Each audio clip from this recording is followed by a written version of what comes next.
Bago tayo mag-umpisa sa ating istorya, i-click mo muna ang subscribe button. Baka isa ka sa maging maswerteng subscribers ngayong araw dahil namimili tayo ng subscriber na siswertihin at mabibigyan ng regalo.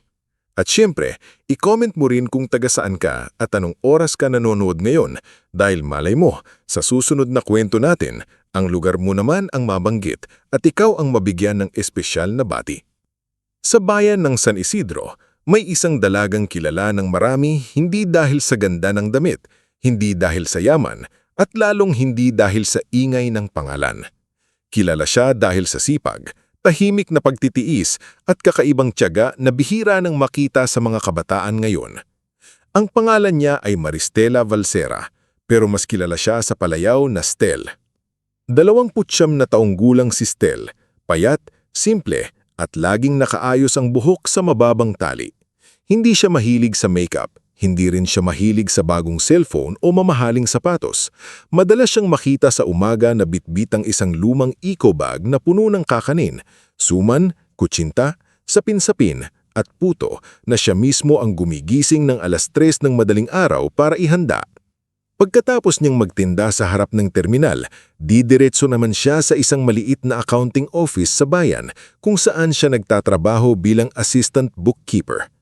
Kapag gabi, imbis na magpahinga, tumatanggap pa siya ng online bookkeeping tasks mula sa maliliit na negosyo. "Stel, hindi ka ba napapagod?"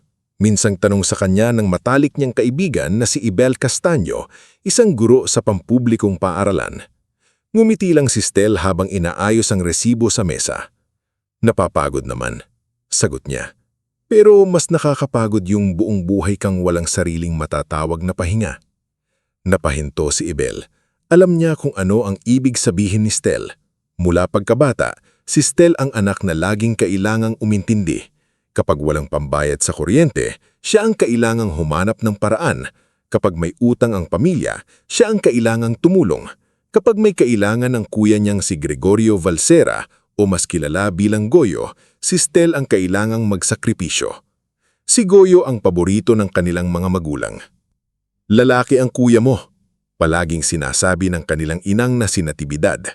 "Siya ang magdadala ng apelyido natin. Ikaw, babae ka. Pag nag-asawa ka, iba na ang pamilya mo." Hindi iyon sinasagot ni Stel. Bata pa lang siya, sanay na siyang lunukin ang sakit. Sanay na siyang ngumiti kahit siya ang napag-iiwanan. Noong college, siya ang unang nag-adjust ng kapusin ng pera ng pamilya. Tumigil muna siya sa pag-aaral ng 1 taon para si Goyo ang makapagpatuloy sa kursong gusto nito, kahit palipat-lipat naman ito ng kurso at madalas bumagsak dahil puro barkada at motor ang inaatupag. "Mahayaan mo na ang kuya mo," sabi noon ng kanyang ama na si Apolonio, dating foreman na mahilig magyabang sa mga kapitbahay. "Minsan lang maging binata yan.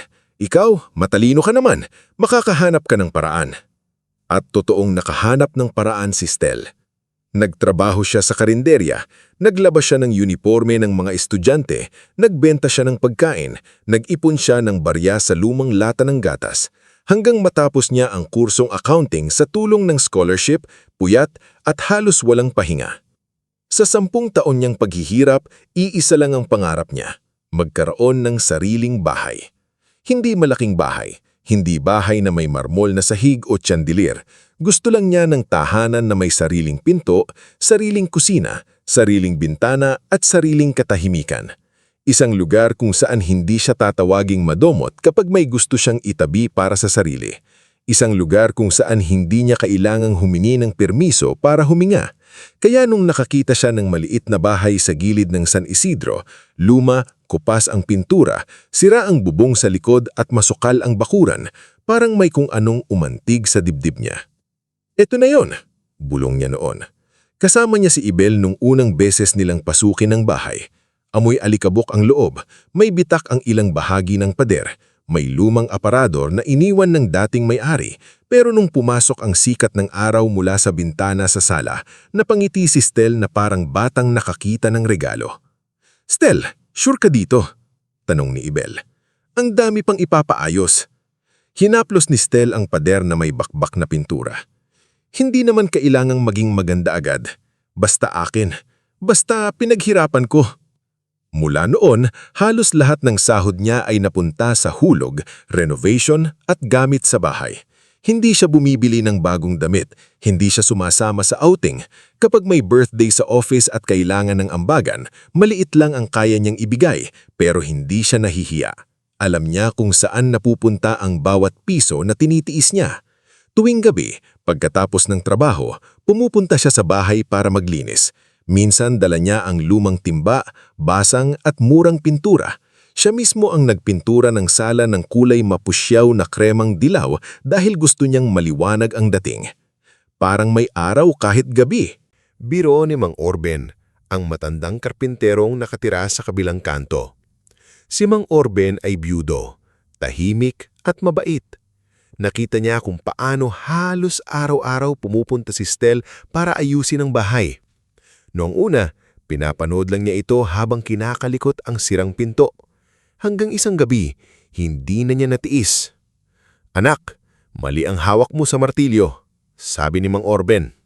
Napatingin si Stel at napaniya. "Ay, pasensya na po. Wala kasi akong pambayad sa karpintero ngayon." "Hindi kita sinisingil," sagot ng matanda. "Pakainin mo na lang ako ng mainit na kanin minsan. Sawa na ako sa delata." Mula noon, naging katuwang ni Stel si Mang Orben. Inayos nito ang pinto, bintana at sirang kabinete sa kusina. Si Stel naman, tuwing Sabado, nagluluto ng ginisang munggo, pritong galunggong at mainit na kanin para sa matanda. May isa pang batang madalas dumaan sa bahay ni Stel. Ang pangalan niya ay Alira Montalban. 10 taong gulang, payat, laging may bitbit na lumang bag kahit hindi na pumapasok araw-araw sa eskwela. Ulila na sa ama at ang ina naman ay nagtatrabaho bilang labandera sa ibang barangay. Isang hapon, nakita ni Stel si Alira na nakatayo sa labas ng gate, nakatingin sa bagong tanim niyang sampagita. "Gusto mo ng tubig?" tanong ni Stel. Umiling ang bata pero halatang gutom. "Gusto mo ng tuto? May natira pa ako kaninang umaga." Dahan-dahang tumango si Alira. Mula noon, naging madalas ang pagdalaw ni Alira. Tinuturuan siya ni Stel magbasa tuwing Sabado ng hapon. Minsan, sa maliit na mesa sa sala. Minsan, sa ilalim ng puno ng bayabas sa bakuran. "Ate Stel," tanong ni Alira minsan habang sinusulat ang abakada, "pag may bahay ka na, pwede ba akong pumunta dito lagi?" Napangiti si Stel.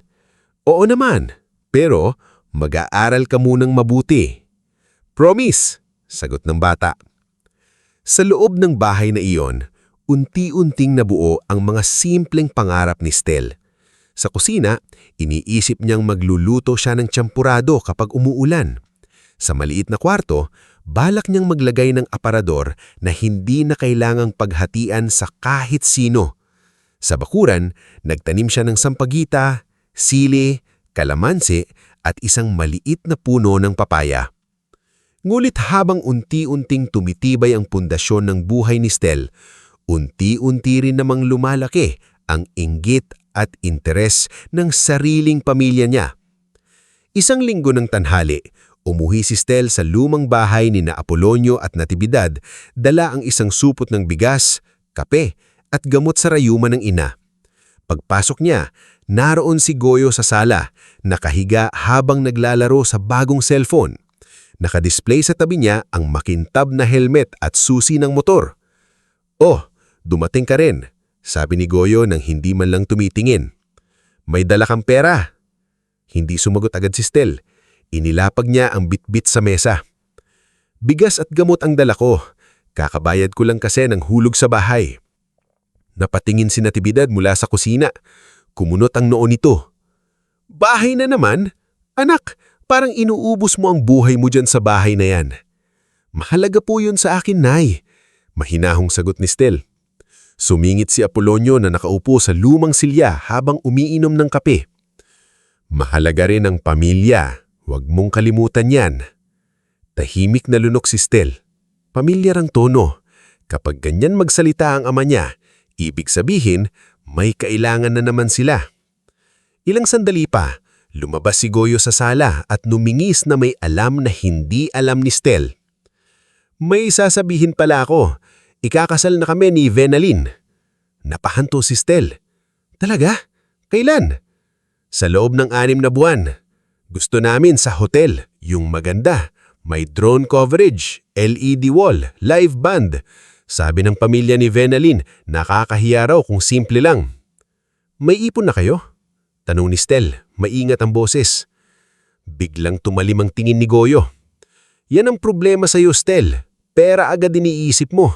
Kuya mo ako. Dapat masaya ka. Masaya naman ako. Nagtatanong lang ako. Napabuntong hininga si Natividad, saka naupo sa harap niya. Anak, minsan lang ikasal ang kuya mo.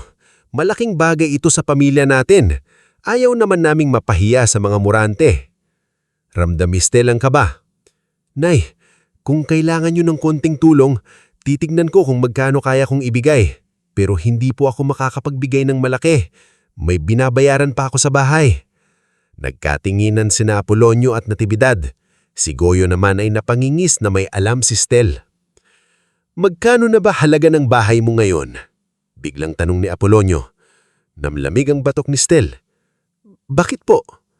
Wala lang, sagot ng ama. Narinig ko lang na tataas daw presyo ng lupa doon dahil may itatayong commercial road. Si Natividad naman ay mabilis na sumunod. Sabi ni Kumare Belma, maraming naghahanap ng lupa sa lugar na yon. Kung tutuusin anak, maliit lang naman yung bahay mo. Dalaga ka pa, pwede ka pang mag-ipon ulit. Napatingin si Stel sa kanilang tatlo. Dahan-dahan niyang ibinaba ang baso ng tubig. Ano pong ibig ninyong sabihin? Tumikhin si Goyo. Ang sinasabi namin, baka pwedeng gamitin muna natin yung halaga ng bahay mo para sa kasal. Investment din naman yun sa pamilya. Kapag nakabangon ako, babayaran kita. Goyo, mahinang sabi ni Stel, 10 taon kong pinag-ipunan yun. E di 10 taon ka ulit mag-ipon, pabirong sagot ni Goyo, pero may talim ang tono. Hindi nakatawa si Stel. Hindi ko po ibibenta ang bahay. Biglang bumigat ang hangin sa loob ng kusina. Naningkit ang mata ni Apolonio. Grabe ka naman, kuya mo yan. Alam ko po, pero akin po yung bahay. Pinaghirapan ko po iyon. Pinaghirapan? Singhal ni Natividad. Akala mo ba ikaw lang ang nahirapan sa buhay? Pinalaki ka namin, pinakain ka namin. Hindi na sumagot si Stel. Alam niyang kapag pinatulan niya, la lang. Tumayo siya, inayos ang bag at pilit na nungimiti. Uuwi na po ako, may trabaho pa ako mamaya. Habang palabas siya, narinig niya ang bulong ni Goyo kay Natividad. Ma, hanapin mo nga yung mga lumang papeles niya, di ba minsan ikaw nagtatabi? Tumigil sandali si Stel sa may pinto. Gusto niyang lumingon pero hindi niya ginawa. Pinili niyang umalis ng tahimik, dala ang bigat na hindi niya maipaliwanag.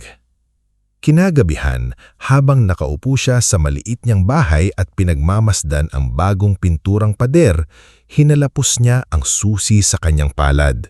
Sa labas, gumagalaw ang dahon ng sampagita sa malamig na hangin. Sa kusina, nakasalang ang tubig para sa kape. Tahimik ang bahay, pero hindi payapa ang dibdib niya. May kutob siyang hindi doon matatapos ang usapan. Kinuha niya ang folder ng mga resibo at dokumento mula sa aparador. Isa-isa niya itong tinignan. Bank receipts, payment records, deed copies, renovation expenses at mga litrato ng bahay noong una niya itong makita. Sira, madumi, pero puno ng pangako. Hindi nila ito pwedeng kunin. Hindi na. Ngunit sa kabilang bayan, sa lumang bahay ni na Apolonio, tahimik na binubuksan ni Natividad ang isang lumang drawer. Sa loob noon, may ilang photocopy ng dokumento ni Stel na minsan nitong naiwan noong abala pa siya sa pag-aasikaso ng unang hulog sa bahay. Tumayo si Apolonio sa likod niya. Tanong nito, nahanap mo? Dahan-dahang tumanggo si Natividad. Sa sala, nangangisi si Goyo habang may kausap sa cellphone. Love, huwag kang mag-alala. Matutuloy ang hotel wedding natin. Ako na ang bahala. At habang iniisip ni Stel na sapat na ang pagsasabi niyang hindi niya alam na ang sariling pamilya niya ay nagsisimula ng gumawa ng paraan para kunin ang nag-iisang bagay na matagal niyang ipinaglaban. Ang bahay na naging simbolo ng kanyang kalayaan. Kinabukasan, maaga pa lang ay nasa accounting office na si Stel. Nakaharap siya sa computer, hawak ang calculator at sinusubukang tapusin ang payroll report ng isang maliit na hardware sa bayan. Pero kahit nakatitig siya sa mga numero, paulit-ulit na bumabalik sa isip niya ang narinig niyang usapan sa bahay ng kanyang mga magulang. Nahanap mo? Isang tanong lang yon mula kay Apolonio, pero may malamig na kamay na humawak sa dibdib ni Stel mula gagabi hanggang umaga. Hindi niya alam kung ano ang eksaktong hinahanap ng ito, pero alam niyang may kinalaman iyon sa bahay. At kung bahay ni Stel ang pakay ng pamilya, hindi siya pwedeng magpabaya. Stel, napalingon siya nang narinig ang boses ni Yabel na nakatayo sa pinto ng opisina. May hawak na paper bag ng pandesal. Maaga kang nagising? Tanong ni Stel, pilit na nungimiti. Hindi ako nakatulog ng maayos. Kinuwento mo kagabi yung tungkol sa magulang mo. May kutob akong hindi maganda. Umupo si Yabel sa tabi niya at inilapag ang pandesal sa mesa. Stel, siguraduhin mong kumpleto ang original documents mo. Baka gamitin nila yung mga photocopy. Huminga ng malalim si Stel. Nasa bahay yung originals, nakalak sa aparador. Good, pero mas mabuti kung ipaskan mo at itago sa ibang lugar. Alam mo naman, minsan ang pinakamasakit manloko ay yung mismong kadugo. Hindi agad nakasagot si Stel. Gusto niyang ipagtanggol ang pamilya niya. Gusto niyang sabihin na hindi nila kayang gawin yon. Pero alala niya ang ngiti ni Goyo, ang malamig na tingin ng ama at ang pangungumbinsi ng ina. Sa kabilang bayan naman, ibang klase naman ng umagang nagsisimula sa bahay ni na Apolonio. Nakaupo si Goyo sa sala habang hawak ang cellphone. Ka-video call niya si Venalyn Morante, ang fiancé niyang mahilig sa magarbang plano.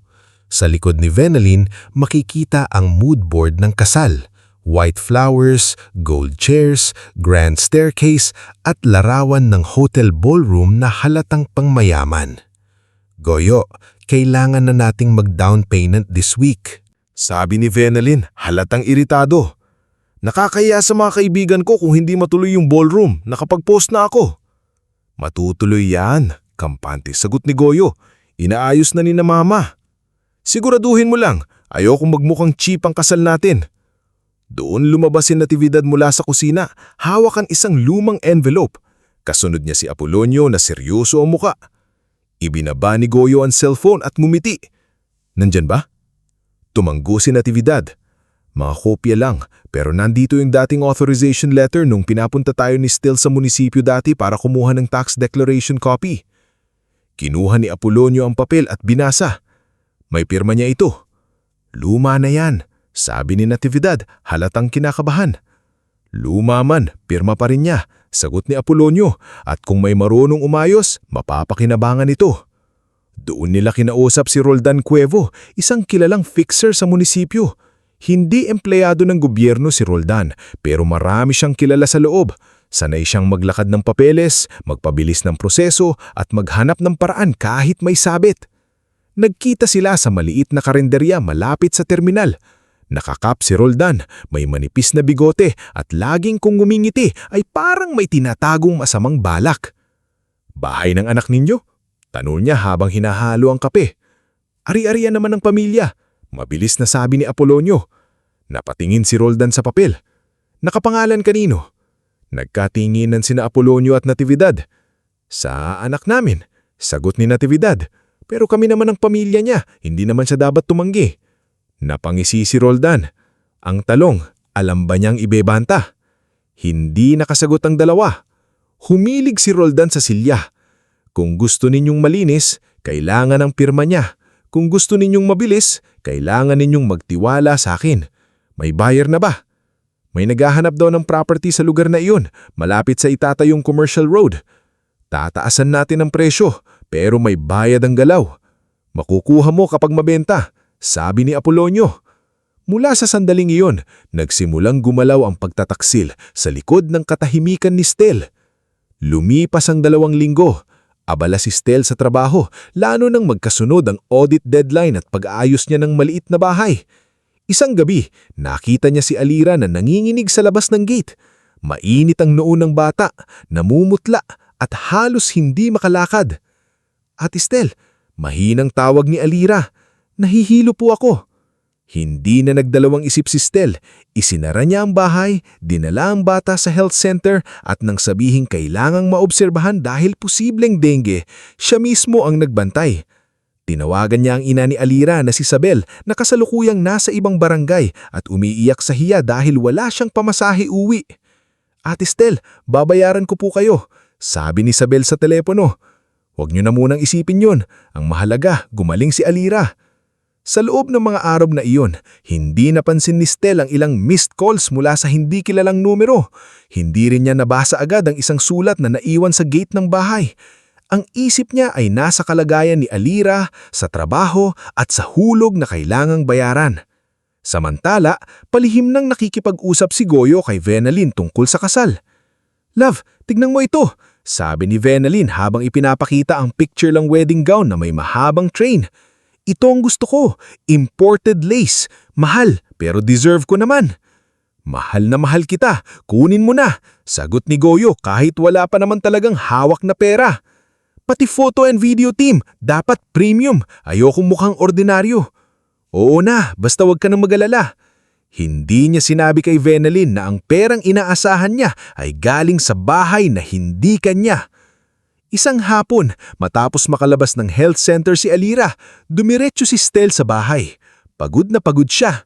May bitbit siyang sopas para kay Alira at pandesal para kay Mang Orben. Pero pagdating niya sa tapat ng gate, tumigil siya. May 2 taong hindi niya kilala sa bakuran. Isang babaeng naka-blazer ang hawak ng clipboard. Kasunod nito ang mag-asawang nasa edad na 40 at isang lalaking nagsusukat ng gilid ng lupa gamit ang tape measure. Bukas ang gate, may mga yapag sa damuhan, may marka ng chalk sa tabi ng pader. Excuse me, sabi ni Stel na nanginginig ang boses. Bakit kayo nandito? Lumapit ang babaeng naka-blazer at ngumiti na parang siya ang may karapatan doon. Ah, ikaw siguro si Miss Valsera? Opo, ako si Maristela Valsera. Ako ang may-ari ng bahay na ito. Dating may-ari po, ma'am. Ako po si Carmina Ubalde, broker po. Na-finalize na po ang sale nitong property. Parang may malakas na ugong na bumara sa tenga ni Stel. Anong sale? Lumapit ang lalaki, ang buyer, at nagpakita ang kopya ng papel. Ma'am, nabili na namin ito through your family representative. May documents po kami. Nalaglag sa kamay ni Stel ang supot ng pandesal. Hindi ko ibinenta ang bahay ko. Nagkatinginan ng mga tao. Si Carmina ay biglang naging alanganin. Pero may deed of sale po, may authorization, may pirma. Hindi ako pumirma, mariing sabi ni Stel. Wala akong pinapirmahan, wala akong binentang kahit ano. Saktong dumating si Mang Orben mula sa kabilang bahay, hawak ang lumang martilyo. Nung makita niya ang mga tao sa bakuran, kumunot ang noo niya. Ano ito? Tanong niya. Bakit may nagsusukat dyan? Mang Orben, halos pabulong na sabi ni Stel. Sabi nila, nabenta na raw ang bahay. Nanlaki ang mata ng matanda. Sinong nagbenta? Ikaw ang nagpapagawa niyan. Ikaw ang nagbabayad. Ikaw ang may-ari. Sa gilid, nakita ni Stel si Alira na nakatayo sa labas ng gate, hawak pa ang maliit na plastik ng gamot. Nang maintindihan ng bata ang nangyayari, nagsimulang mamula ang mata nito. Ate Stel, umiiyak na sabi ni Alira, aalis na po tayo dito? Hindi nakasagot si Stel. Kinuha niya ang cellphone at tinawagan ng ina. 3 ring bago sinagot ni Natividad. Nay, nanginginig ang boses ni Stel. Anong ginawa ninyo sa bahay ko? Saglit na katahimikan. Anak, makinig ka muna. Binenta niyo ba? Huminga ng mabigat si Natividad sa kabilang linya. Kailangan naming gawin para ito sa pamilya. Napapikit si Stel. Pamilya. Mahinang ulit niya. Nay, bahay ko iyon. Bahay lang yan, Stel. Ang kasal ng kuya mo minsan lang mangyari. Hindi namin pwedeng mapahiya sa pamilya ni Venalyn. Hindi kayo nagpaalam sa akin. Kung nagpaalam kami, papayag ka ba? Doon tuluyang nabasag ang puso ni Stel. Hindi dahil sa tanong, kundi dahil sa tono. Walang pagsisisi, walang hiya. Para sa ina niya, ang pagtanggi ni Stel ay sapat na dahilan para nakawan siya.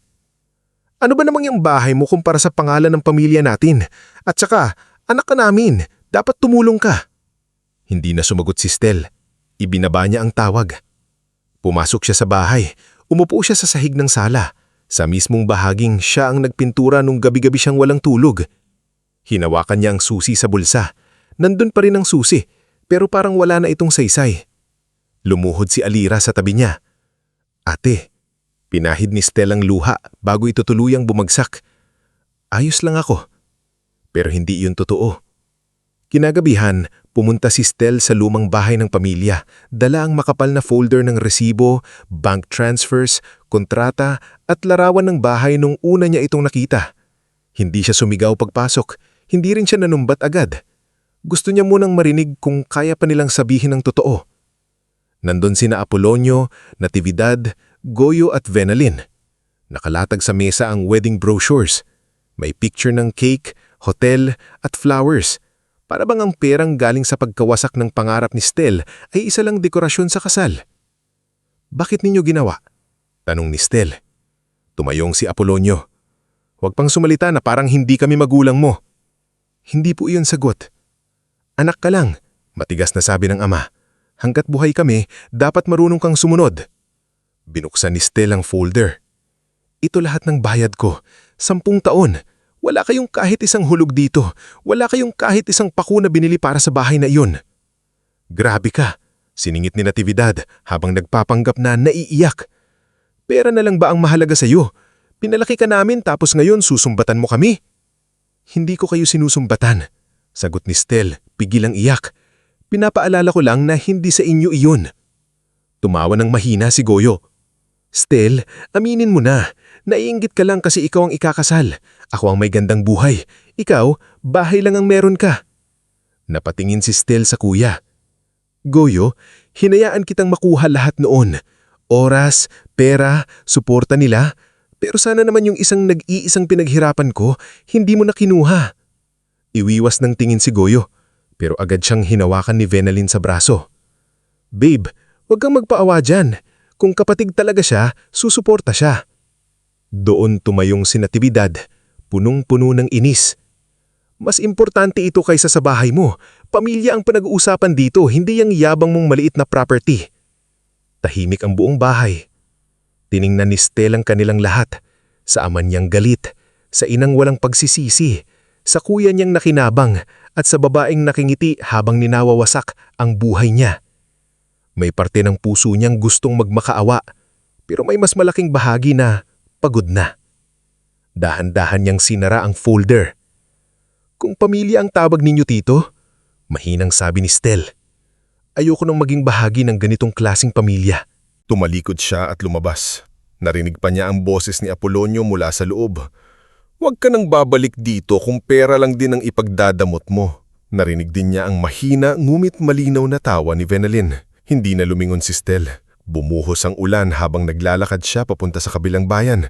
Wala siyang dalang payong. Basa ang buhok niya, mabigat ang bag sa balikat, at yakap-yakap niya ang folder na parabang iyon na lang ang natitirang patunay na hindi siya baliw, hindi siya madamot, at hindi siya masamang anak. Pagdating niya sa malaking lumang gate ng ancestral house ni Don Evaristo Malvar, halos nanginginig na ang tuhod niya. Matagal na siyang hindi nagpupunta roon ng gabi. Bata pa lang siya, alam na niyang ang bahay ng lolo niya ay tahimik, malawak at puno ng lumang alaala. Binuksan ni Manang Iskra ang gate nang makita si Stel na basang-basa at namumutla na hawak ito sa dibdib. Diyos ko, hiha, anong nangyari sa'yo? Hindi na napigilan ni Stel ang niluha. Nandyan po si Lolo. Ilang minuto lang, nakaupo na siya sa lumang silid-aklatan. May tuyong kumot sa balikat niya at mainit na salabat sa harap. Sa kabilang upuan, tahimik na nakatingin si Don Evaristo Malvar.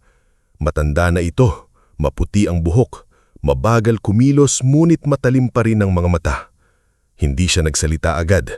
Hinayaan muna niyang huminga si Stel. Nang magsimula si Stel magkwento, hindi siya pinutol ng lolo. Ikinuwento niya ang bahay, ang mga papeles, ang broker, ang tawag sa ina, ang komprontasyon at ang salitang paulit-ulit na tumutusok sa kanya. Mas importante ito kaysa sa bahay mo. Nang matapos siya, tahimik ang silid.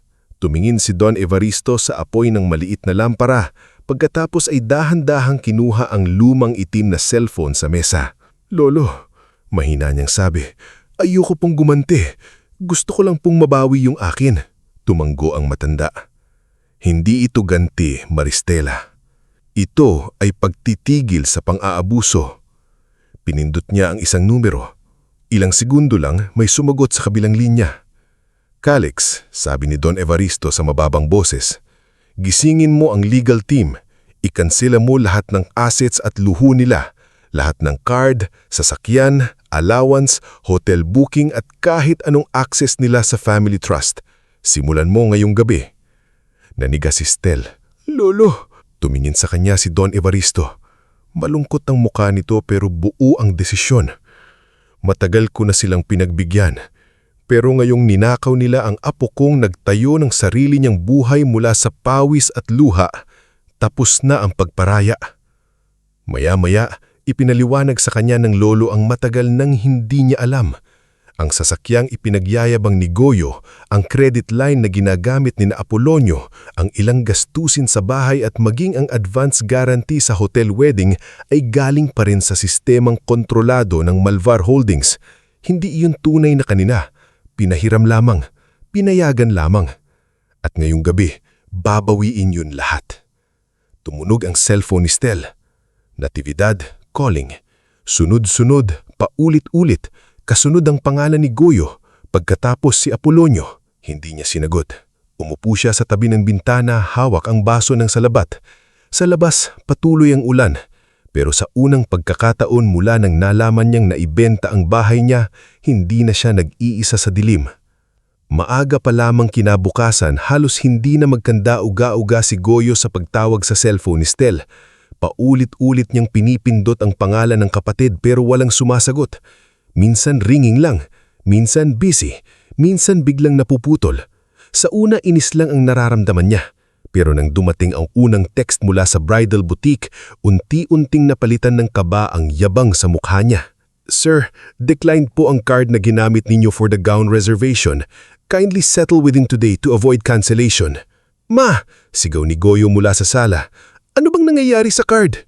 Lumabas si Natividad mula sa kusina, namumula ang mata dahil halos buong gabi rin silang tumawag kay Stel. "Baka system error lang yan. Tawagan mo yung bangko." Nasa hapagkainan naman si Apolonio, hawak ang kasa ng kape pero hindi umiinom.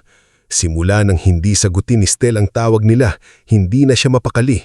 Hindi dahil nag-aalala siya sa anak, kundi dahil alam niyang kapag nagsumbong ito kay Don Evaristo, may malaking kapalit ang ginawa nila. "Tinawagan ko na," singhal ni Goyo. "Sabi frozen daw ang account. Hindi raw sila pwedeng magbigay ng ibang detalye." "Frozen?" Napahawak si Natividad sa dibdib. Bago pa sila makapag-usap ng maayos, tumawag si Venelin. Sinagot agad ni Goyo, pilit pinakakalma ang boses. "Love, may kunting problema lang sa bank." "Kunting problema?" sigaw ni Venelin sa kabilang linya. "Nasa butik ako ngayon. Pinapahiya ako ni Madam Zuriel dito. Declined daw yung card. Alam mo ba kung gaano kahirap makakuha ng slot dito?" "Love, ayusin ko." "Ayusin mo ngayon, Goyo. Nakapag-post na ako na final fitting ko ngayon. Hindi pa tapos ang tawag ay dumating ang isa pang mensahe. Mula naman sa hotel. Mr. Valsera, we regret to inform you that the corporate guarantee for your wedding ballroom reservation has been withdrawn. Please settle the full amount by 5 p.m. today or the booking will be released." Halos mabitiman ni Goyo ang cellphone. "Ano yan?" tanong ni Apolonio. Hindi sumagot si Goyo, nang hinginig ang kamay niyang ipinakita ang mensahe. Napaupo si Natividad. Hindi pwede. "Paano yung kasal?" Mula sa labas, may biglang busina. Malakas, sunod-sunod. Tumayo si Apolonio at lumabas sa gate. Doon niya nakita ang dalawang lalaking naka-uniform, nakatayo sa tabi ng SUV na matagal na niyang ipinagyayabang sa kapitbahay. "Sir Apolonio Valsera?" tanong ng isa. "Ako nga, bakit?" "Repossession order po. The vehicle is under company asset control. We need to pull it out today." "Anong sinasabi ninyo?" singal ni Apolonio. "Sasakyan namin yan." Naglabasan ng kapitbahay. Si Tia Belma na kilalang mahilig sa chismis ay nakasilip sa bintana. May ilang kabataan pang huminto sa tapat para manood. Ang dating sasakyang ipinapark ni Apolonio sa harap para ipagmalaki ay ngayon hinihila palabas ng gate habang nakatayo siyang walang magawa. "Tumigil kayo," sigaw niya. "Tatawag ako sa abogado." Ngunit bago pa siya makatawag ay may tumawag mismo sa kanya. Isang opisina mula sa Malvar Holdings. "Mr. Valsera, this is to formally notify you that all discretionary support, vehicle access, monthly allowance, and non-essential asset privileges connected to the family trust have been suspended effective immediately." Parang binuhusan ng malamig na tubig si Apolonio. Napatingin siya sa loob ng bahay kung saan nakatayo sina Natividad at Goyo, parehong namumutla. Sa kabilang bayan, habang nagkakagulo ang pamilyang Balsera, tahimik namang nakaupo si Stel sa opisina ni Attorney Calix Berenguer. Hindi siya nakatulog ng maayos, pero maayos ang suot niya. Simple pa rin, puting blouse, itim na pantalon at buhok na nakatali. Ngulit may kakaiba sa tindig niya. Hindi na siya mukhang babaeng magmaamakaawa. Nasa tabi niya si Don Evaristo, hawak ang tungkod. Tahimik ngulit mabigat ang presensya. Sa kabilang mesa naman ay si Attorney Calix, isang lalaking nasa edad 40, malinis manamit, mataling magsalita at halatang sanay humawak ng kasong may pera at pamilya sa isang sugat. "Attorney Calix," sabi ni Attorney Calix, "kailangan nating puntahan ng Registry of Deeds, munisipyo at broker. Kung tama ang hinala ko, hindi lang ito illegal sale, posibleng falsification, fraud at misuse of authority." Huminga ng malalim si Stel. "Kaya po ba nating mabawi ang bahay?" Tumingin si Attorney Calix sa mga dokumentong dala niya. "Kung hindi ikaw ang pumirma at kung ginamit nila ang lumang authorization letter sa maling paraan, malaki ang laban natin. Pero kailangan mong maging matatag. Pamilya mo ang kakalabanin natin sa papel." Napayuko si Stel. Saglit siyang natahimik. Hinawakan ni Don Evaristo ang likod ng kamay niya. "Hindi mo sila kalaban dahil gusto mong saktan sila. Lumalaban ka dahil sinaktan ka nila." Tumanggo si Stel. Kasama nila si Talio Neri, isang batang legal associate na tahimik pero mabilis kumilos. Bitbit nito ang scanner, folder at listahan ng mga kukuning kopya. Pagdating nila sa munisipyo, halatang nagulat ang ilang empleyado nang makita si Attorney Calix at si Don Evaristo. May biglang nag-ayos ng upo, may nagbulungan, may tumawang agad sa loob ng opisina. Sa record section, ipinakita sa kanilang mga kopya ng deed of sale. Nang makita ni Stel ang pirma sa papel, nanikip ang dibdib niya. "Hindi ko pirma yan," mahinang sabi. Inilapit ni Talio ang tunay na pirma ni Stel mula sa kanyang valid IDs at dating kontrata. "Attorney, iba ang stroke sa letter M. Pati pressure ng pen mukhang hindi consistent." Tumanggo si Attorney Calix. "Good, ipa-certified true copy lahat." Nang puntahan nila si Carmina Ubalde, ang broker, wala na itong dating kumpiyansa. Nakaupo siya sa maliit na opisina, pawis ang noo kahit malamig ang aircon. Sa harap niya nakalatag ang kopya ng sale documents. "Ma'am Carmina," malamig na sabi ni Attorney Calix, "sino ang nagpakilala sa inyo na authorized seller?" Lumunok si Carmina. "Si Mr. Apolonio Valsera po. Ama raw ni Miss Maristela, may dalang authorization. Tinawagan niyo ba ang tunay na may-ari?" Hindi agad sumagot si Carmina. "Ma'am," dagdag ni Talio, "licensed broker kayo. Alam niyong basic due diligence yon." Nanginginig ang kamay ni Carmina. "Sabi po nila, family matter daw. Sabi po nila nahihiya lang daw si Miss Maristela pero pumayag na." Napapikit si Stel. Kahit alam na niya ang nangyari, iba pa rin ang sakit kapag naririnig niya kung gaano kadaling ipinagbenta ang pangalan niya. "Handa po ako magbigay ng statement," biglang sabi ni Carmina. "Hindi ko po alam na peke ang pirma. Si Roldan Cuevo po ang laglakad ng ibang papeles." Nagkatingginan sina Ate Calix at Telio. May bagong pangalan na naman sa kaso. At sa pagkakataon iyon, nagsimulang mabuo ang linya ng ebidensya. Habang umaandar ang legal na hakbang, nagsimula naman ang paninira kay Stel sa komunidad. Si Natividad na hindi matanggap na naputol ang suporta ay pumunta sa palengke kinabukasan.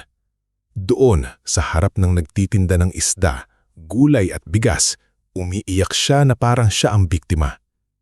"Hindi ko akalain na ganito ang anak ko," hikbi niya kay Tia Belma. "Pinakain ko, pinalaki ko, tapos ngayon sinisira niya ang kasal ng kuya niya dahil lang sa bahay." "Grabe naman pala si Stel," bulong ng isang ali. "Hindi ba siya yung tahimik?" sabi ng isa pa. "Oo, tahimik pero matigas pala ang puso," dagdag ni Belma, sabik na sabik sa bagong kwento. Mabilis kumalat ang chismis. Pagdaan ni Stel sa bakery, may mga tinging sumusunod sa kanya. Sa terminal, may isang lalaking bumulong ng, "Yan ang anak na pinahiya ang magulang." Sa social media, May ilang post na nagpaparinig tungkol sa anak na yumabang lang dahil nagkabahay. Sinubukan ni Ibel na ipagtanggol siya. Hindi ninyo alam ang totoong nangyari, sabi ni Ibel sa kapwa guro na nakabasa ng post. Bakit hindi siya magsalita? Tanong nito. Dahil may kaso, hindi lahat ng taong tahimik ay guilty. Minsan, sila yung may hawak ng ebidensya. Sa kabila ng sakit, hindi pumatol si Stel. Sinunod niya ang payo ni Ate Calyx. Huwag magsalita sa social media, huwag makipag-away sa palengke, huwag bigyan ng emosyonal na eksena ang mga taong naghihintay lang ng pagkakamali niya. Mulit hindi doon tumigil ang pamilya niya. Isang linggo, pinatawag siya sa bahay ng kanilang Tio Banjo. Nandoon si Pinsang Milka, ilang kamag-anak at siyempre sina Apolonio, Natividad at Goyo. Akala ni Stel, pag-uusapan nila ng maayos, pero pagpasok pa lang niya, ramdam na niya ang hukom sa mga mata ng lahat. Stel, anak, baka pwedeng ayusin na lang ito sa pamilya. Nakakahiya na. Ang nakakahiya po, mahinahong sagot ni Stel, ay yung ibenta ang bahay ng isang tao nang walang pahintulot. Magulang mo pa rin sila, singit ni Pinsang Milka. Kahit ano pa yan, hindi dapat umaabot sa abogado. Tumingin si Stel sa kanya. Kung ibang tao po ang gumawa nito, sasabihin din ba ninyong huwag akong lumaban? Walang nakasagot. Tumayo si Apolonio at itinuro siya. Akala mo kung sino ka, dahil lang kumampi sa iyo ang lolo mo. Bago pa makasagot si Stel, bumukas ang pinto. Pumasok si Don Evaristo, kasunod si Manang Iskra at Ate Calyx. Napatingin ang lahat. Ang ibang kamag-anak ay biglang tumigil. Parang mga batang nahuling nagkakalat. Kung may gustong magsalita tungkol sa kahiyaan, simulan ninyo sa ama, ina at kapatid na gumamit ng peking pirma para makuha ang pinaghirapan ng anak. Namula si Natividad. Tay, pamilya ito. Hindi pamilya ang tawag sa pagnanakaw at hindi pagmamahal ang tawag sa pang-aabuso. Doon una nakita ng mga kamag-anak na hindi pala simpleng tampuhan ang nangyari. Nang ilabas ni Ate Calyx ang mga kopya ng dokumento, resibo at preliminary findings, isa-isang umiwas ng tingin sina Tio Banjo at Pinsang Milka. Ang ibang kanina'y mapanghusga ay biglang nananahimik. Hindi na kailangang sumigaw ni Stel. Sa unang pagkakataon, sapat na ang katotohanan. Lumipas sa mga linggo. Habang nagpapatuloy ang kaso, pansamantalang nanirahan si Stel sa guest room ng ancestral house ni Don Evaristo. Sa unang mga gabi, hirap siyang matulog. Pakiramdam niya, anumang oras ay may kakatok at maniningil sa kanya ng pagiging anak. Ngulit unti-unti, sa katahimikan ng lumang bahay, natuto siyang humiga. Isang gabi, nakita niya sa lumang aparador mga diary ng kanyang lola Aurelia Malvar. Binasa niya ang ilang pahina at natuklasan na minsan din pala itong itinakwil ng sariling pamilya dahil pinili nitong magnegosyo imbes na magpakasal sa lalaing pinili nila. Ang babaeng marunong tumayo mag-isa ay madalas tawaging suwail ng mga taong gustong hawakan ng kanyang paa, nakasulat sa isang pahina. Matagal iyong tinitigan ni Stel. Sa mga sumunod na araw, ipinakilala ni Don Evaristo sa Malvar Foundation. Doon niya nakilala si Dr. Ozara Fuentebela, isang psychologist na tumutulong sa mga babae na dumaan sa pang-aabuso ng kasawa, kapatid o pamilya. Hindi porket mahal mo ang pamilya mo, kailangan mong hayaang sirain kanila, sabi ni Dr. Ozara sa unang session nila. Napaluha si Stel. Pero minsan pakiramdam ko masama akong anak. Masamang anak ka ba dahil ayaw mong manakawan? Hindi siya nakasagot. Doon nagsimula ang pinakamahirap na paghilom ni Stel. Hindi sa korte, kundi sa loob ng sarili niyang dibdib. Samantala, hindi pa rin tumitigil sina Goyo at Venalyn. Dahil hindi na gumagana ang pananakot sa pamilya, lumipat sila sa social media. Gumawa si Venalyn ng edited video kung saan umiiyak si Natividad. Nakalagay ang caption na, "Anak na yumaman, tinalikuran ang magulang at sinira ang kasal ng kapatid." Mabilis itong kumalat. May mga nagalit kay Stel, may nag-comment ng masasakit, may nagsabing wala siyang utang na loob. Nang makita iyon ni Ibel, Agad siyang pumunta kay Stel. "Gusto kong sagutin sila," sabi ni Ibel, galit na galit. Umiling si Stel. "Huwag, hindi natin lalabanan ng kasinungalingan sa ingay. Lalabanan natin sa ebidensya." Tinulungan ni Thalio na i-trace ang pinagmulan ng video. Lumabas na may bayad na troll accounts at may script na galing kay Maverick Solano, pinsan ni Venalyn na sanay gumawa ng online smear campaigns para sa maliliit na kandidato sa bayan.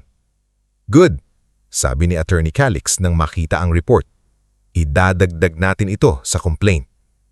Dumating ang araw ng deposition. Nakaupo si Stel sa isang maliit na conference room, kaharap ang legal representatives ng kabilang panig. Naroon sina Apolonio at Goyo, parehong matigas ang muha. Si Natividad naman ay umiiyak na naman, ngunit sa pagkakataong iyon, hindi na nanginginig si Stel sa luha ng ina. Isa-isa niyang inilatag ang timeline. Kailan niya binili ang bahay? Magkano ang unang hulog? Kailan ginamit ang lumang authorization letter? Saan siya naroon nang di umano'y pumirma siya sa deed of sale? Ipinakita niya ang hospital record ni Alira bilang patunay na noong araw na pinirmahan daw niya ang dokumento, nasa health center siya at nagbabantay sa bata. "Miss Walquera," tanong ng kabilang abogado, "posible bang sinabi ninyo sa pamilya ninyo na pumapayag kayo kahit hindi nakasulat?" Tumingin si Stel ng diretsyo. "Hindi po. Hindi ako pumayag. Hindi ako nangako. At kahit pamilya ko sila, wala silang karapatang ibenta ang 10 taong pinagharapan." Tahimik ang buong silid. Ilang araw matapos iyon, dumating ang balitang matagal niyang hinintay. Naglabas ng order ang korte na pansamantalang ipapa-freeze ang bentahan ng bahay habang iniimbestigahan ang pandaraya sa dokumento. Hindi pa tapos ang laban, pero hindi na maaaring galawin, gibain, ipasa o tirhan ng buyer ang bahay hanggat walang pinal na desisyon. Nang sabihin niyon ni Attorney Calix, napaupo si Stel sa upuan. Hindi siya tumalon sa saya, hindi siya sumigaw. Napahawak lang siya sa bibig habang tahimik na tumutulo ang luha. "Unang hakbang pa lang ito," sabi ni Don Evaristo. Tumunggo si Stel. "Alam ko po. Pero sa unang pagkakataon matapos ang lahat ng panluloko, may maliit na liwanag na bumalik sa mga mata niya. Hindi pa lubusang kanya ang bahay, ngumit hindi na rin ito basta makukuha ng mga taong nag-akala na ang pagiging kadugo ay sapat na para burahin ang kanyang karapatan. Hindi natapos ang laban ni Stel sa isang desisyon lamang ng korte. Ang pansamantalang pagpapa-free sa bentahan ng bahay ay parang unang patak lang ng ulan matapos ang matagal na tagtuyot. May og-asa pero hindi pa sapat para sabihing ligtas na ang lahat. Lumipas ang mga buwan na tila bawat araw ay may sariling bigat. May mga araw na kailangan niyang pumunta sa opisina ni Attorney Calix para pumirma ng karagdagang salaysay. May mga araw na kailangan niyang humarap sa tanong ng legal team tungkol sa bawat resibo, bawat hulog, bawat petsa na maaaring magpatunay na siya ang tunay na may-ari. May mga araw naman na tahimik lang siyang nakaupo sa guest room ng ancestral house ni Don Evaristo, hawak ang lumang susi ng bahay na hindi pa niya lubusang mababawi. Ngunit sa gitna ng lahat ng iyon, hindi na siya katulad ng dating Stel. Noon, kapag tumatawag si Natividad, nakakabahan siya agad.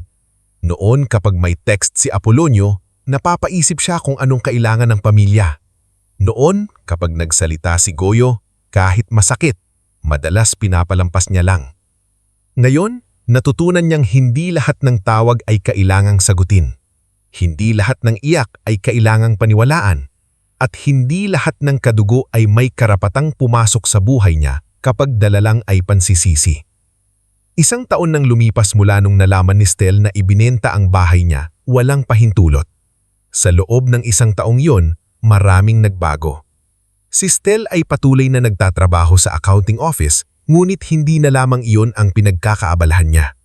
Tuwing Sabado at Linggo, tumutulong siya sa Malvar Foundation, lalo na sa programang nagtuturo ng financial literacy sa mga kababaihan. Sa isang maliit na conference room sa likod ng lumang opisina ng foundation, nakaupo ang mga nanay, kasambahay, tindera at batang empleyada habang nakikinig sa kanya. Hindi kailangang malaki agad ang ipon. Paliwanag ni Stel habang nagsusulat sa whiteboard. Ang mahalaga, alam ninyo kung saan napupunta ang pera ninyo. At mas mahalaga, huwag ninyong hayaan ng ibang tao ang magdesisyon kung ano ang gagawin sa pinaghirapan ninyo. May isang babaeng nasa unahan, si Marife, na nagtaas ng kamay. Paano po kung asawa mo ang kumukuha? Paano kung sasabihin niya, wala kang utang na loob dahil siya ang lalaki? Saglit na natahimik si Stel. Dati, baka umiwas siya sa ganitong tanong, ngunit ngayon, huminga siya ng malalim at tinignan ang babae. Ang pagmamahal po hindi dapat ginagamit na susi para kunin ang lahat sa inyo. Kahalit asawa, magulang, kapatid o anak pa yan, kapag may pang-aabuso, may karapatan kayong humingi ng tulong. Nasa likod ng silid si Don Evaristo ng araw na iyon. Tahimik lang siyang nanunood, nakasandal sa tungkod. Nang matapos ang session, lumapit si Stel kay Kylex. Hindi mo napapansin, sabi niya. Ano po? Yung boses mo. Dati parang humihingi ka ng permiso bago magsalita. Ngayon, nagsasalita ka na para tulungan ng iba. Napangiti si Stel pero may lungkot pa rin sa mga mata niya. Minsan po, kinakabahan pa rin ako. Ang tapang, hindi ibig sabihin walang kaba, sagot ng matanda. Ang tapang ay yung nainginig ka pero tumatayo ka pa rin. Sa kabilang panig ng bayan, hindi maganda ang naging takbo ng buhay ni Apolonio, Natividad at Goyo. Nang maputol ang allowance mula sa family trust, unti-unti nilang naramdaman ang bigat ng buhay na matagal nilang tinakasan. Si Apolonio ay napilitang bumalik sa pagtatrabaho, hindi na bilang foreman na may mga taong inuutos-utusan, kundi bilang warehouse checker sa isang maliit na bodega ng feeds at construction supplies. Araw-araw siyang nakatayo, nagbibilang ng sako at sinusuri ang delivery receipts. Madalas, nauuwi siyang masakit ang likod at mainit ang ulo. Kung hindi dahil sa anak mong madomot, hindi ako nagkaganito, minsan niyang sinabi kay Natividad habang kumakain sila ng sardinas sa hapunan. Napatingin si Natividad sa kanya pero hindi na kasing tapang ng dati ang mukha nito. Wala na ang bagong damit, wala na ang pangkulay ng burok. Wala na ang dating pagpunta sa salon na dati ay binabayaran sa card na ngayon ay hindi na gumagana. Hindi naman siguro tayo aabot dito kung hindi natin ginalaw yung bahay, mahinang sabi niya. Natigilan si Apolonio. Ano? Kinakampihan mo na siya? Hindi, mabilis na sagot ni Natividad. Sinasabi ko lang, huwag kang magsalita ng ganyan. Anak natin siya, dapat tumulong siya. Ngulit kahit si Natividad sa mga gabing tahimik ang bahay at wala na ang dating yabang, unti-unti ring kinakain ng konsensya. Nakikita niya ang lumang litrato ni Stel noong bata pa. Payat, nakangiti, hawak ang medalya sa school at naaalala niya kung ilang beses niyang sinabi rito na magparaya para kay Goyo. Si Goyo naman ay tuluyan ng nagpakasal kay Venalyn pero hindi sa engranding hotel na ipinangarap nila. Sa munisipyo sila ikinasal. May simpleng handaan sa maliit na restaurant. Walang drone, walang LED wall, walang designer gown. Si Venalyn ay pilit na nungumiti sa mga larawan pero kita sa mata niya ang pagkainis. Pag-uwi nila sa inuupahang apartment, doon nagsimula ang tunay na banggaan. Yan na ba yung pinangako mong buhay? Tanong ni Venalyn habang hinuhubad ang mumurahing veil. Sabi mo may kaya pamilya mo. Hindi kasalanan ko na pinutol ni Lolo ang support. Sigaw ni Goyo. Hindi. Kaninong ideya ba na kunin ang bahay ng kapatid mo? Sinabi ko bang mandaya ka? Napanganga si Goyo. Ikaw ang gustong magarbo ang kasal. At ikaw ang nagyabang na kaya mo. Mula noon, halos araw-araw silang nagtatalo. Nawalan ng gana si Venalyn sa asawa. Si Goyo naman sa halip na maghanap ng matinong trabaho, mas lalo lang napasama sa barkada, sugal at utang. Ang dating lalaking laging pinapaboran ng pamilya ay hindi marunong magsimula kapag wala nang sumasalo sa kanya. Samantala, patuloy ang kaso. Matapos ang higit 1 taon ng pagsusuri, dinhig at pagkuha ng salaysay, dumating ang araw na pinakamatagal na hinintay ni Stel. Nasa opisina sila ni Attorney Kylex nang basahin nito ang opisyal na desisyon. Mapapawalang bisa ang bentahan ng bahay dahil sa malinaw na pandaraya sa dokumento. Maling paggamit ng lumang authorization letter at kawalan ng direktang pahintulot mula sa tunay na may-ari. Natahimik si Stel. Babalik po ba sa pangalan ko? Tanong niya Halos pabulong. Tumagon si Kylex. Oo, at hindi na ito maaaring galawin ng buyer. May hiwalay na habol kay Roldan Cuevo at may panagutan din ang broker kung mapatunayang nagpabaya siya sa due diligence. Napatakip si Stel sa muka. Hindi siya umiyak ng malakas. Parang sa sobrang tagal niyang pinigil ang sakit, ang luha niya ay tahimik na lang bumagsak. Nasa tabi niya si Don Evaristo. Hindi ito nagsalita agad. Hinayaan niyang damhin ni Stel ang sandali. Pagkaraan ng ilang araw, bumalik si Stel sa bahay. Pagbukas niya ng gate, sinalubong siya ng bango ng sampagita. Hindi na ganon kaganda ang bakuran tulad noon. May mga damong tumubo, may alikabok sa bintana, ngunit nandol pa rin ang bahay. Nandun pa rin ang pintuang inayos ni Mang Orben. Nandun pa rin ang pader na siya ang nagpintura. Nandun pa rin ang maliit na puno ng papaya na nayon ay mas mataas na kaysa dati. Ate Stel, narinig niya ang boses ni Alira. Tumakbo ang bata mula sa gilid ng bahay, kasunod si Mang Orben, Yubel at Sabel. May hawak silang walis, timba, basahan at ilang paso ng halaman. Nilinis namin kahit papano, sagi ni Ibel. Nakangiti pero nangingilid ang luha. Surprise sana kaso ang aga mong dumating. Si Mang Orben ay nagkunwaring nagrereklamo. Ang tigas ng ulo ng mga damo dito, pero kaya pa. Lumuhod si Alira sa tabi ng halaman. Ate, tiniligan ko po yung sampagita. Sabi ko sa kanya, babalik ka. Doon tuluyang naiyak si Esther. Hindi siya umiyak dahil sa pagkatalo. Umiyak siya dahil sa wakas, may bahagi ng buhay niya na bumalik sa kanya. Pumasok siya sa sala. Hinaplos niya ang pader. Umupo siya sa sahig, sa dating lugar kung saan siya gumuho noong malaman niyang naibenta ang bahay. Ngulit na yon, hindi na siya nag-iisa. Nasa paligid niya ang mga taong hindi kumuha, hindi nanghingi, hindi numbat, mga taong tumulong kahit wala silang makukuha. Gagawin ko itong higit pa sa bahay, sabi niya habang pinupunasan ang luha. Hindi lang ito para sa akin. Ano ang plano mo? Tanong ni Ibel. Tumingin si Stel sa maliit na sala. Gusto kong gamitin ito para sa Saturday learning sessions, financial literacy, reading class para sa mga bata, legal awareness para sa mga babaeng hindi alam kung saan hihingi ng tulong. Napangiti si Mang Orben. Kung kailangan mo ng dagdag na mesa, ako ang bahala. Ako po mag-aayos ng books, sabi ni Alira. At ako ang bahala sa lesson plan, dagdag ni Ibel. Sa unang pagkakataon, ang bahay ay hindi na lang simbolo ng pagtakas ni Stel mula sa pamilya niyang nanakit sa kanya. Naging simula ito ng mas malaking tahanan para sa iba. Makalipas ang ilang linggo, ipinatawag siya ni Don Evaristo sa opisina ng Malvar Foundation. Naroon si Ate Calix, Thalio Neri at isang lalaking hindi pa niya gaanong kilala. Matangkad ito, tahimik, moreno at may dalang rolled blueprint. Maristela, gusto kong ialok sa iyo ang posisyon bilang Community Finance Program Director. Nanlaki ang mata ni Stel. Lolo, hindi po ako masyadong sigurado kung kaya ko. Hindi ito regalo dahil apo kita, sagot ng matanda.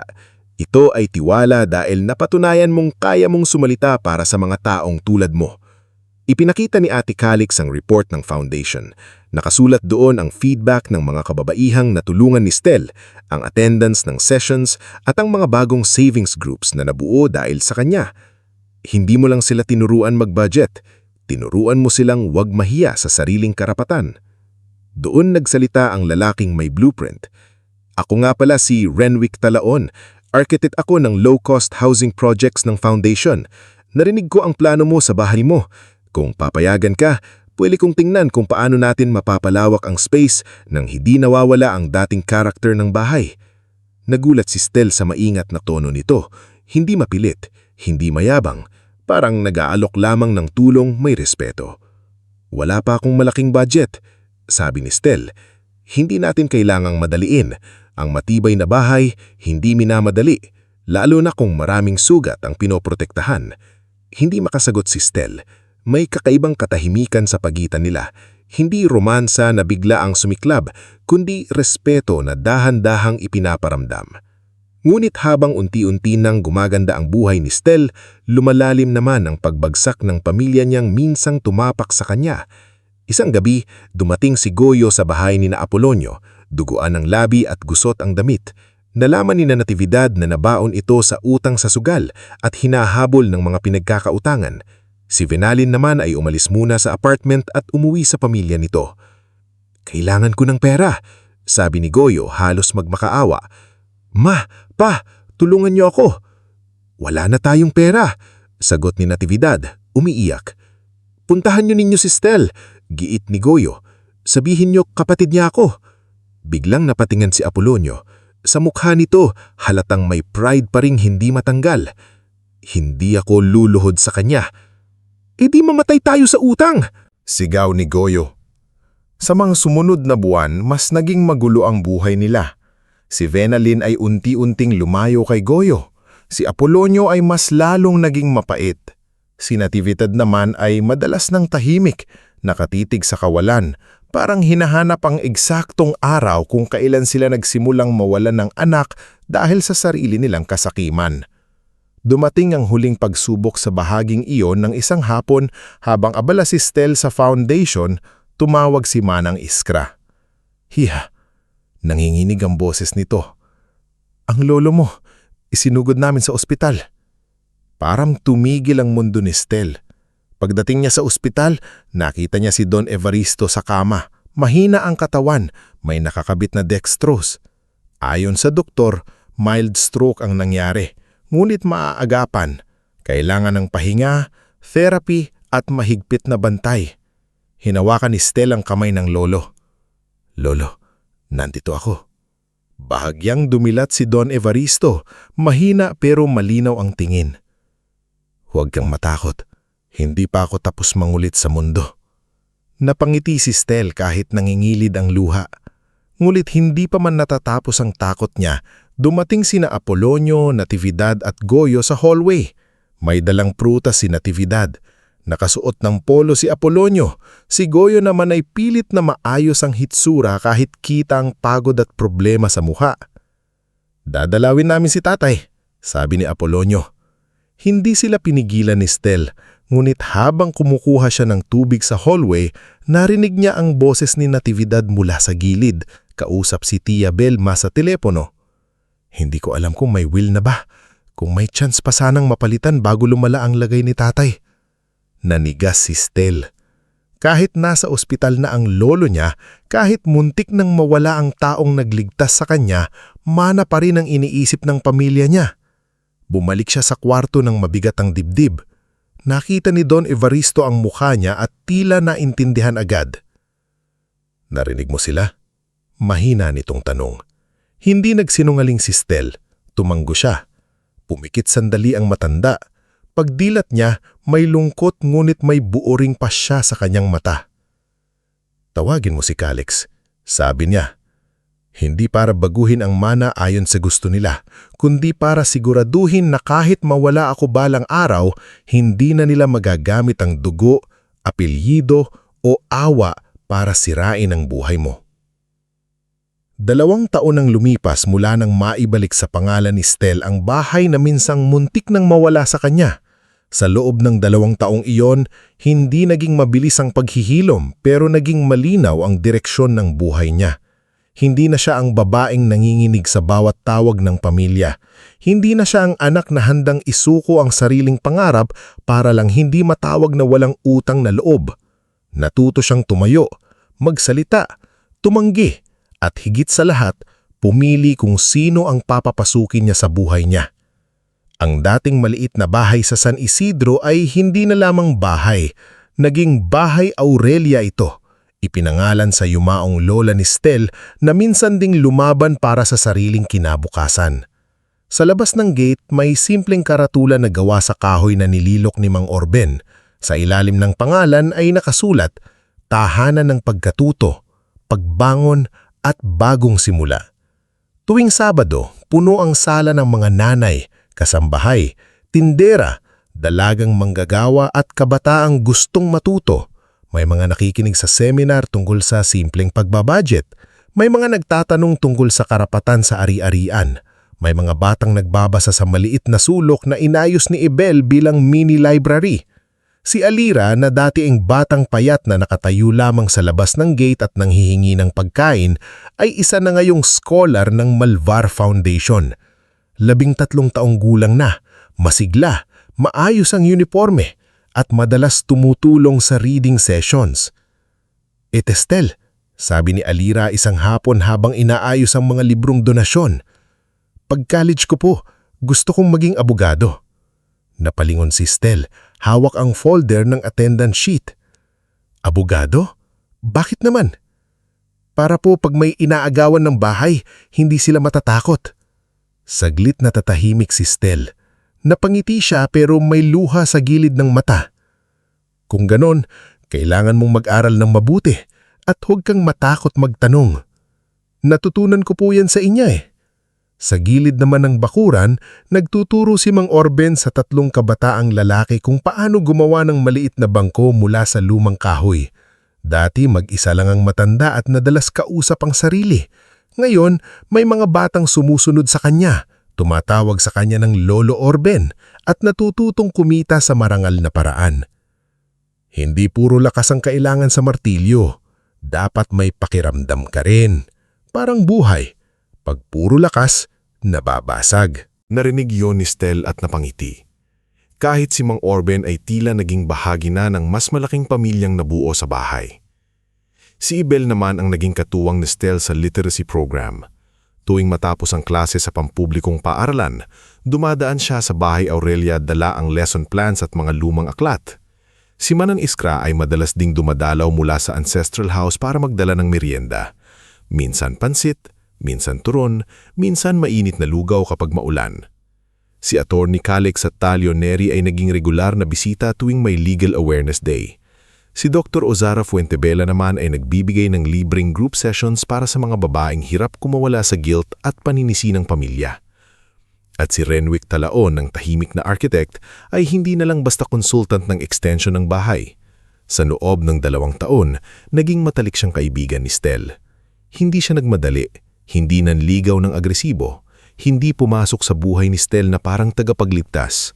Lagi siyang naroon, nag-aayos ng plano, tumutulong sa bookshelf, nakikinig kapag mabigat ang araw, at marunong umatras kapag kailangan ni Estel ng katahimikan. Isang hapon, habang tinitingnan nila ang bagong covered area sa likod ng bahay, sinabi ni Renwick, "Ang ganda na rito, pero alam mo, hindi dahil sa disenyo." "Dahil saan?" tanong ni Estel. "Dahil hindi ito itinayo para magyabang. Itinayo ito para may masilungan." Hindi agad nakasagot si Estel. May mga salitang simple pero tumatama sa pinakagitna ng puso. Sa kabila ng pag-unlad ng buhay ni Estel, hindi naging maayos ang takbo ng buhay ng pamilya niyang minsang tumapak sa kanya. Sina Apolonio at Natividad ay napilitang lumipat sa mas maliit na bahay sa gilid ng bayan. Wala na ang dating luho, wala na ang sasakyang ipinagyayabang, wala na ang card na laging inaasahan. Nabubuhay sila sa maliit na sahod ni Apolonio, konting sideline ni Natividad sa pagluluto ng kakanin at paminsan-minsang tulong na nakalagay sa malinaw na kondisyon. Hindi diretsyong pera ang ipinapadala ni Estel. Sa pamamagitan ni Atty. Calix, binabayaran ang maintenance medicine, check-up at ilang pangunahing pangangailangan ni Apolonio at Natividad. Walang cash advance, walang luho, walang access sa ari-arian, walang pagkakataong gamitin muli ang awa para humawak ng pera. Si Goyo naman ay mas malalim ang naging pagbagsak. Iniwan siya ni Venalin matapos mabuntis ngunit hindi na makayanan ng utang, away at kawalan ng direksyon sa buhay. May mga balitang umuwi ito sa pamilya niya at nagsampa ng hiwalay na reklamo laban kay Goyo dahil sa mga utang na idinamay sa pangalan niya.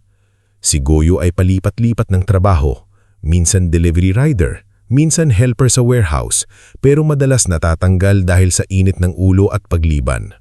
Hanggang isang umaga, sa araw ng public launch ng Bahay Aurelia bilang opisyal na community partner ng Malvar Foundation, dumating ang 3 taong matagal nang hindi tinatanggap ni Estel ng walang bantay. Sina Apolonio, Natividad at Goyo. Maayos ang suot ni Apolonio, pero luma na ang polo at halatang plansyado ng paulit-ulit. Si Natividad ay may dalang maliit na basket ng kakanin, namumutla at halatang kinakabahan. Si Goyo ay payat na, malalim ang mata at wala na ang dating yabang ng lalaking sanay makuha ang gusto. Nasa harap ng Bahay Aurelia ang ilang donors, volunteers, barangay officials at kababaihang natulungan ng programa. May simpleng ribbon sa gate, Nakatayo si Stel sa tabi ni Don Evaristo na, bagamat mahina na ang katawan mula nang na-stroke, nakadalo pa rin sa tulong ng tungkod at alalay ni Manang Iskra. Nang makita ni Natividad ang kamera ng isang local media page, bigla itong lumapit kay Stel at nagtangkang yumakap. "Anak," malakas nitong sabi, halatang gustong marinig ng iba. "Proud na proud kami sa'yo." Huminto ang lahat. Hindi gumalaw si Stel.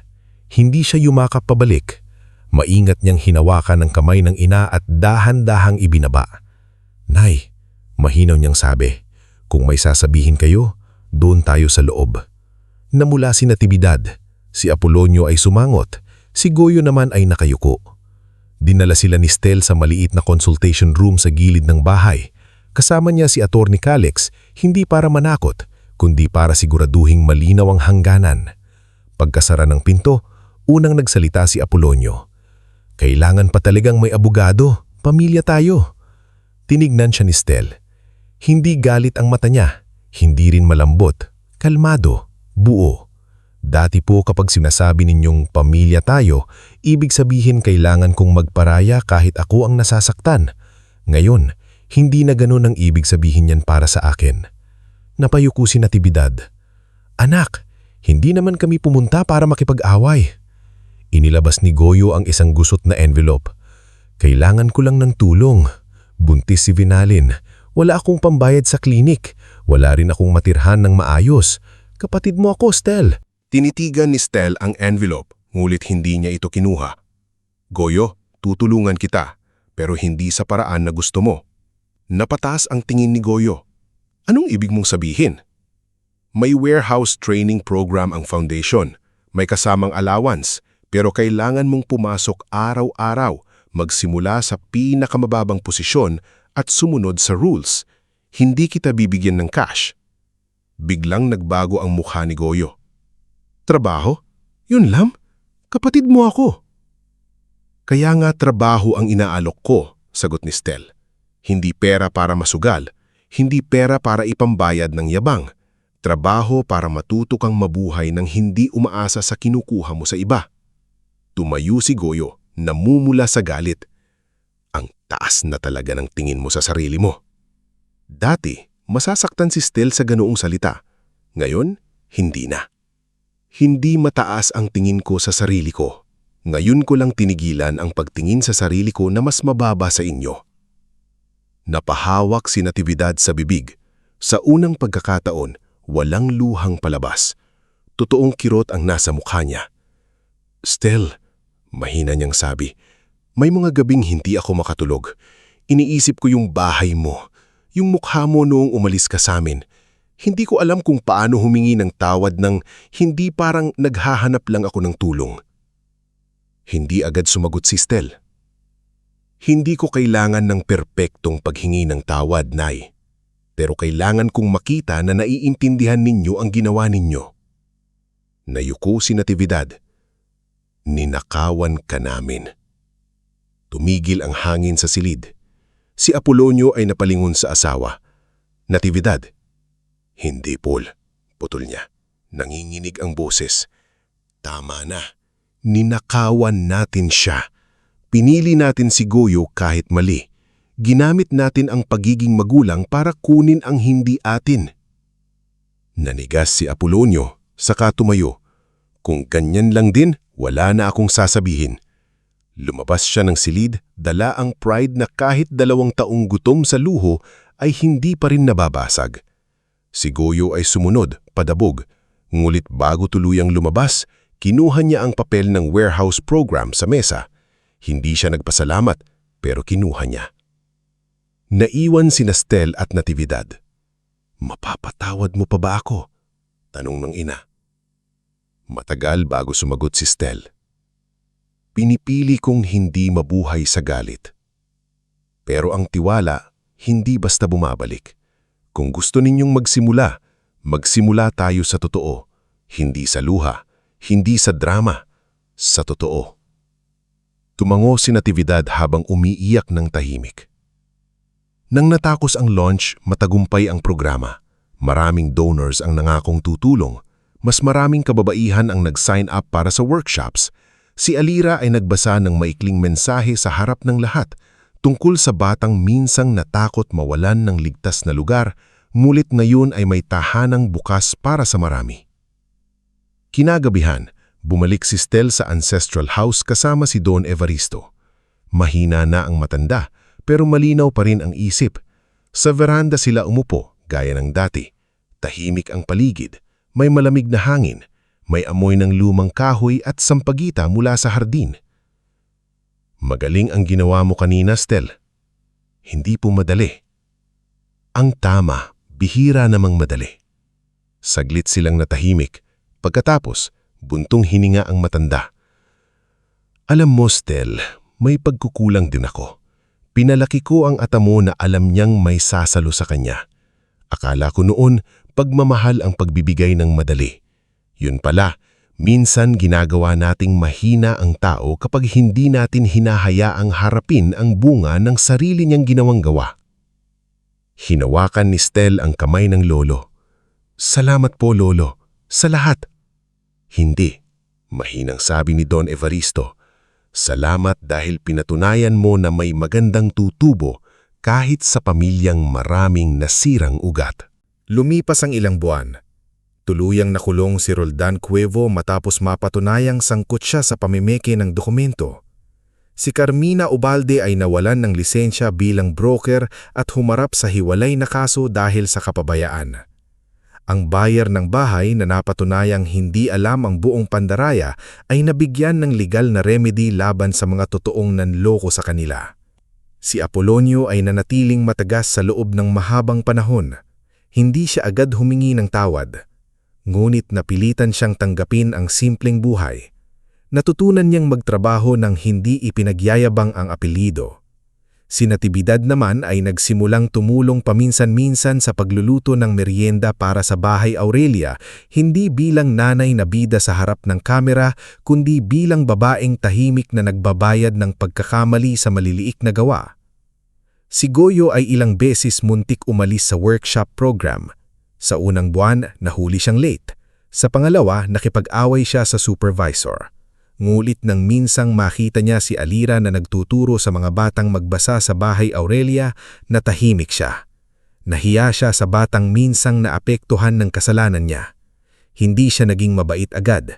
Hindi rin siya naging perpektong kapatid, pero nagsimula siyang pumasok ng maaga.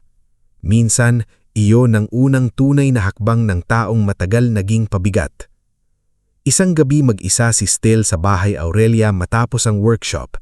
Inayos niya ang mga upuan, pinatay ang ilang ilaw at lumabas sa bakuran. Mula roon tanaw niya ang mga bintanang maliwanag sa loob ng bahay.